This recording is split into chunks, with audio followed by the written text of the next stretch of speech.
Hi, my name's Dee and welcome to Sunchild Tarot. Now this is, well, these are even, because it's a bulk introduction, these are your full moon Gods at Play readings. Now I do the Gods at Play readings because full moons are about oppositions. They are moon opposition sun. They are also about illumination, about light being shed upon things. So they can be very much about revelation. I've made some notes about this particular full moon because let's face it, we've just come off the back of the peak of the Jupiter-Pluto Conjunction, which is playing out in a very interesting way, both in the world and energetically, if you're sensitive to that sort of thing. Certainly I noticed a little something. Little probably being a very patronising and minimising word there. But anyway, moving on. This full moon in Libra is at 18 degrees of Libra, so that is a master degree. Very much about death and rebirth, but being Libra, it's also very much about balance. And the themes that seem to be coming out of the astrologers are the balance between personal freedom and submission to a higher power, whether that be God, the divine, or whether that be governments, corporations, the law, whatever. Balance between your personal life and your relationships, and it's a very relationship themed moon as well, and also balance within, basically with your shadow self. So there's a lot of potential for work for you to be doing with your own shadow side and letting a lot of things go. This full moon in Libra is very much a declaration to act, and you may find yourself doing a complete about face on some belief or another that you have held for a long time, where you suddenly go, you know what, it's not even that I used to be wrong, but now I'm going to do something completely different because what I did think doesn't apply anymore. And it may well be some form of illumination that brings this to the surface. Now, there isn't a question with this reading. We are looking at the energies that are in play. The top row, it takes a very Gnostic view of the gods, seeing them as archontic forces or energies that are pressing us down, that are trying to separate us from our higher purpose, our higher selves. The bottom row of cards will be those forces, gods or energies that are trying to lift us up, that are assisting us to reach towards our higher purpose, our higher self, ascension, if you're into that sort of thing. Now, there's a timestamp, like I said, down below. You can fast forward through all my blurb because you want to look at your sun sign, probably first, which everybody does, but your rising sign as well. And it's a full moon. Look at your moon sign. You can examine other areas of your chart as well. And I will say in the readings which house this is happening in for which rising sign. Anything else, any other details, they're in the description below. Please press like, it helps promote the video. Please subscribe, it helps the channel, and I am very grateful. And thank you so much for everybody who has subscribed so far. I think I've only said that in about one video, and I'm slowly approaching 400 videos already, but I'm still a young channel and every subscriber helps.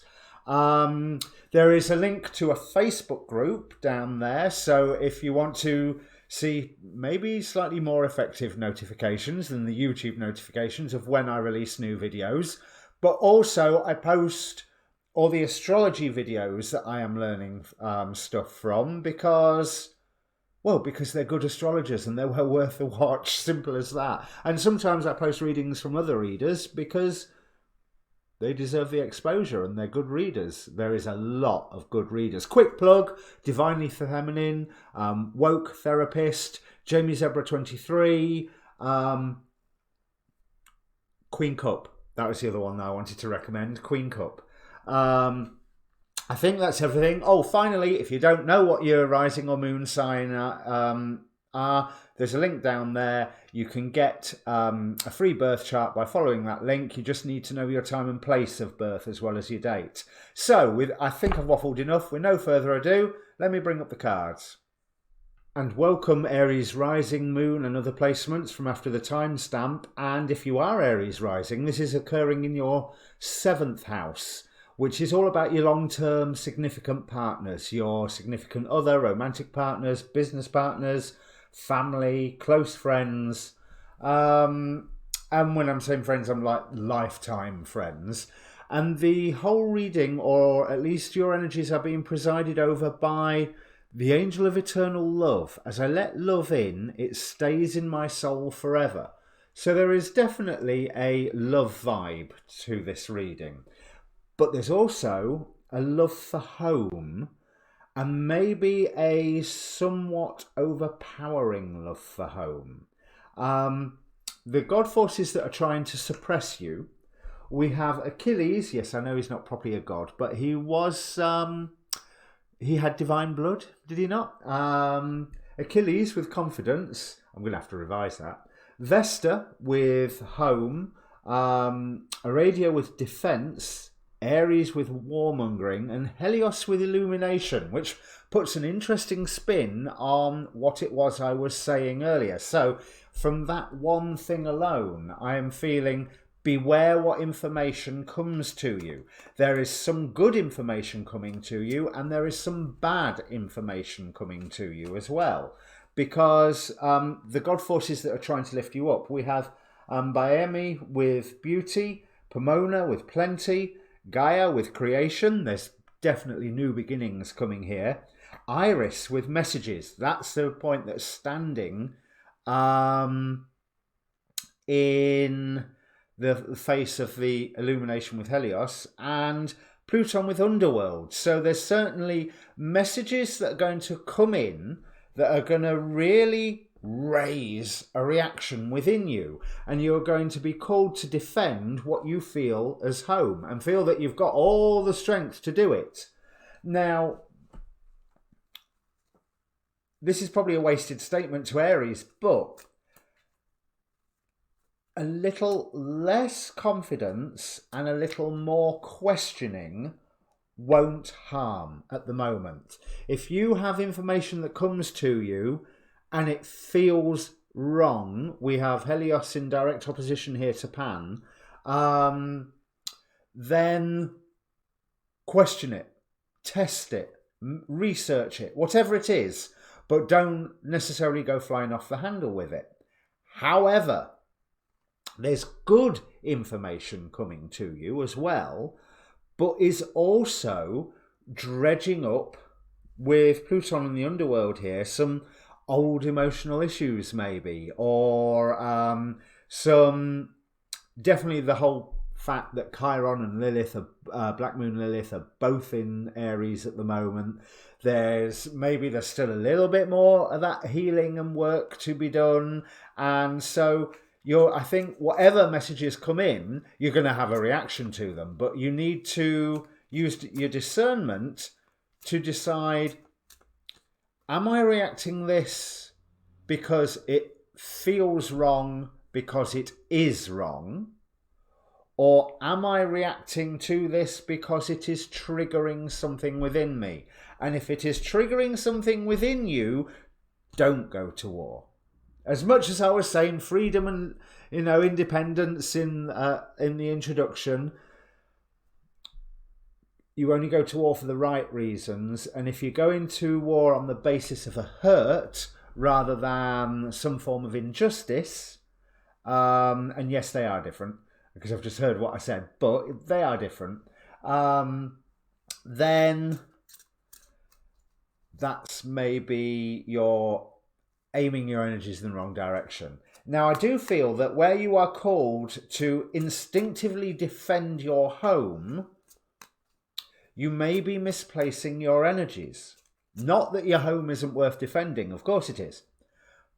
But it might not need defending in the way that you're initially triggered to believe that it is. Because with Pomona here, with plenty, opposing Vesta, I'm rather feeling that your home isn't under threat. It has plenty of resources. It has enough. to do whatever it is that it needs to do. Please excuse the sounds of the traffic.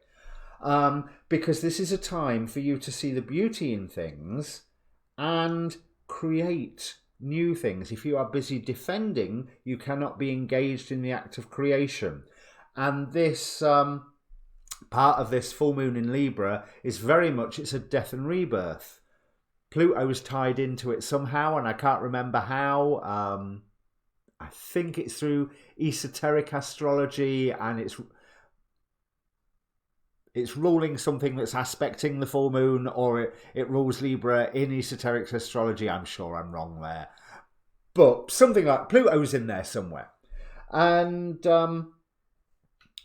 it is a time of death and rebirth. Now, if you are put on the defensive foot, you haven't got the time, the attention, the energies to actually undergo this rebirth, to create new things in your life. Let's have a look at what the tarot says. I'm using the Mystic Mondays tarot this time because I just wanted something that, with the Mystic Mondays tarot, they feel really clean, I think is the only way. You know how some people say the Deviant Moon tarot can feel a little darker? These feel a little cleaner. Right, so when you are called to defend your home, there's an urge to up sticks and move your home to a great extent. You know, literally, that's it. I've had enough. I'm out of here. But you don't need to. Gaia here is clarified by the Four of Wands, creating a firm foundation, opening the door to commitment. If you are not... the thing is, I feel that your home is fine, but there are massive waves of change going on at the moment. So we have the Six of Cups clarifying Vesta. So the Six of Cups has all that nostalgic element of trying to make things as they were or keep things as they were. It's a wonderful sense, but it's also locked in the past. Whereas you have Pomona clarified here by the star, wisdom coming in, and we see that there is a lot of information coming in, but the wisdom is not in the information. The wisdom is in how you react to that information and isolate why it's causing a reaction in you, whether it is just plain wrong or whether it is triggering some hurt inside of you. But Pomona with plenty clarified by the star also indicates to me literally some form of wish fulfillment, some form of, even if your home is under threat from something, you will be fine. Now, whether that means that you'll be fine because you lose the home but you end up somewhere even better, or whether it means all of a sudden you suddenly go, you know, we'll weather this. But the going to war will detract from that. I think what you, that change around, I was saying, that about face, what you previously thought of as beautiful and as a victory, you may suddenly go, yeah, I don't think that anymore. I don't find that beautiful anymore. That was a victory then, but that's not a sort of victory that I want. This Achilles and the Six of Wands is indicating to me that you can do what you're good at because you're confident at it and do it again and again and again. But part of me thinks, well, yeah, but you've done it already. Why do it again? Whereas Baemi with beauty clarified here by the Tower, excuse me, I must... indicates that you're shattering the outer covering of something and perceiving deeper into a new level, like peeling back an onion layer and finding a new level of beauty on the next level of onion. Now, the Seven of Pentacles is clarifying this Aries and Pluton, these messages that trigger you and allow you to look at where there are some hurts and some pains. This Seven of Pentacles is telling me that by doing that work, you will gain a harvest. By going to war, maybe not. Going to war might be successful, might not be successful. Is that a chance that you want to take? Remember, what you need here is some form of eloquence. We have Daniel and Furcus from the Oracle of Heaven and Hell, who represent here eloquence and streetwise.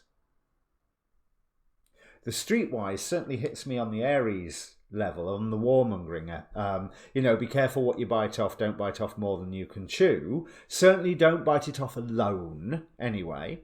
But the eloquence, I'm feeling like there needs to be an eloquence of thought. You're gaining a new eloquence of beauty and your understanding of beauty and what is beautiful for you. But there needs to be an emotional eloquence to discern what are the actual injustices and what are the lies being told to you, and where you are reacting to things that are gone, that are a long time ago, hurts that you haven't resolved, or pains that have just always been there and you've never managed to grab hold of them. You don't even have to stop feeling them. What you do need to do is go, that's triggering my such and such experience when I was 14. And just be aware that that is your trigger and it hits those memories of when you was 14, and maybe not act on that urge. Which is all common sense, really, anyway, isn't it? What is interesting is that the lies that are coming in are ones that will hurt you. But if they are lies, then there's not worth being hurt. Because that Nine of Swords feels really quite prominent, especially backed by the power of Helios. But this is false illumination. This is telling you things that you either do not need to know or are just plain untrue. So why bother going through that pain when it is going to suppress you down? There's a wonderful sense of building a base. We've got the 2 4s here. And this Four of Pentacles is a very lonesome card. I mean, Pan was not a lonesome person, but the Four of Pentacles is a very lonesome card. It is having that protection element, but it's also in this particular deck, I feel like it's very much standing in your own power. Noticing that the harvest that you are having around you is more than enough for you to, well, look at Pan here, slow down and smell the roses. Not Aries' strong point, slowing down and smelling the roses. But yeah, there's a lot there. I hope it's been useful for you. I can't see anything else off the top of my head. So, your next reading, I will finally get round to doing the monthlies. I promise. There might be a couple of days, but they will be out soon. In the meantime, I've given you the like, share, subscribe speech. Join the Facebook group. Stay tuned. Good luck, Aries. You've got a lot going on. Don't let it trigger you. Cheers.